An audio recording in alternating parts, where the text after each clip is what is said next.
My best friend's husband was staring at me, his eyes glinting with something I couldn't name, as I fumbled with my hotel keycard at 2 a.m. The hallway was silent except for the hum of the air conditioner, but my heart was screaming.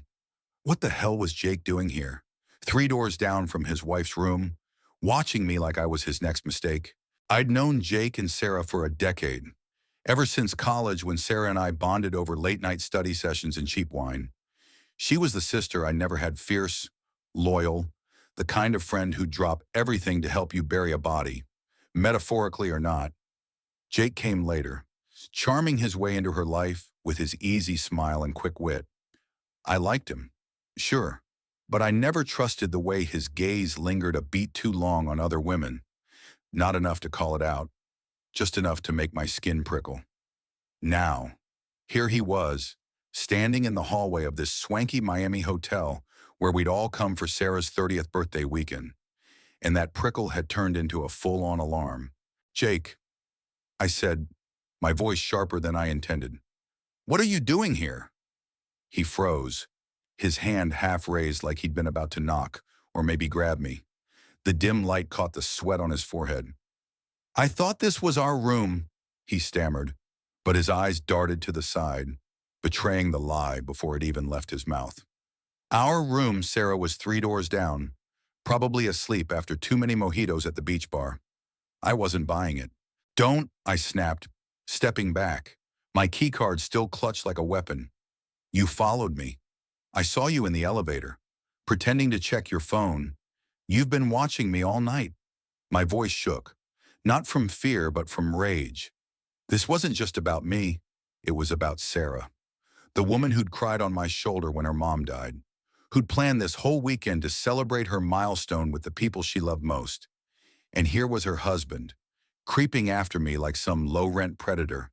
Jake's face crumpled, but not with remorse. It was the look of a man caught in scrambling. "You're wrong, Lena," he said, his voice low, almost pleading. Look, I'm drunk. Okay, I got turned around." He took a step back, his hands up like I was the one acting crazy. I wanted to scream. Drunk, he'd been nursing the same beer for hours, his eyes clear as they flicked over me at the bar, at dinner, at the stupid karaoke session Sarah insisted on. I wasn't imagining this. "Go back to Sarah," I said, my voice ice cold. "Now." He hesitated, and for a split second, I thought he might try to push past me, into my room, into whatever delusional fantasy he'd cooked up. But then he turned, practically sprinting down the hall, his shoes squeaking on the polished floor. I stood there, heart pounding, until I heard the soft click of his door, Sarah's door closing behind him. I locked myself in my room, slid down the wall, and sat on the carpet, trying to piece together what had just happened. My phone buzzed. A text from Sarah. "You okay? Jake said you seemed upset at the bar." I stared at the screen, my stomach twisting. He'd run back to her and lied, spinning some story to cover his tracks. Of course he had. The worst part, I could already hear Sarah's voice in my head, laughing it off, saying I must have misunderstood.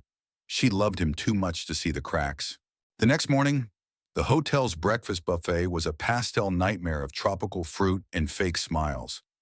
Sarah waved me over, her grin as bright as the Miami sun.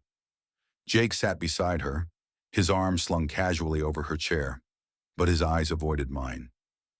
"Lena, you look like you saw a ghost," Sarah teased, passing me a mimosa. I forced a laugh, my throat tight. "How do you tell your best friend her husband's a snake? How do you break her heart when she's glowing like this? Planning their future, talking about the kids they'll have someday." I spent the day wrestling with it. Every time Sarah laughed or leaned into Jake, I felt like I was betraying her by staying silent. But every time I opened my mouth, the words stuck. What if she didn't believe me? What if she blamed me? I'd seen it happen, friends turning on each other when the truth was too ugly. By the time we hit the beach that afternoon, I was a mess, my sunglasses hiding the tears I couldn't stop. It was on the boardwalk that night, with the ocean roaring and the air thick with salt. that I finally snapped. Jake had slipped away to get drinks, but I caught him watching me again, his silhouette sharp against the neon lights of the pier. Sarah was distracted, taking selfies with some of our other friends. I marched over to him, my fists clenched. "This stops now," I hissed. "You don't get to play innocent. You don't get to hurt her." He didn't deny it this time. His jaw tightened, and he looked at me like I was the problem. "You think you're protecting her?" he said, his voice low and venomous. "You tell her, and you'll ruin everything. She'll hate you for it." My blood ran cold. He wasn't just lying to her. He was banking on my silence, on my fear of losing her. In the worst part, he might have been right. I didn't sleep that night. I sat on my balcony, staring at the city lights, replaying every moment of our friendship. Sarah deserved better. She deserved the truth. But the truth was a grenade, and I didn't know if I had the strength to pull the pin. By the time the sun rose, I'd made my decision. I couldn't let Jake's betrayal fester in the dark. I had to tell her, even if it cost me everything. At breakfast, I pulled Sarah aside, my heart in my throat. "We need to talk," I said, my voice barely above a whisper. Her smile faltered, and I saw the flicker of fear in her eyes, like she already knew something was wrong. I took a deep breath and told her everything, Jake following me, his lies, the way he'd tried to twist it. Her face went pale, then red, then blank. She didn't cry. She didn't yell. She just stared at me, like she was seeing me for the first time. "Lena," she said finally, her voice hollow, "why didn't you tell me last night?" The question hit like a punch. I tried to explain the fear, the doubt, the hope that I was wrong, but she shook her head, tears spilling now. "You let me sleep next to him, thinking everything was fine." She walked away, leaving me standing there, the weight of my silence crushing me. The rest of the trip was a blur. Sarah barely spoke to me. Jake avoided me like I was radioactive. When we got back home, I heard through mutual friends that Sarah had confronted him.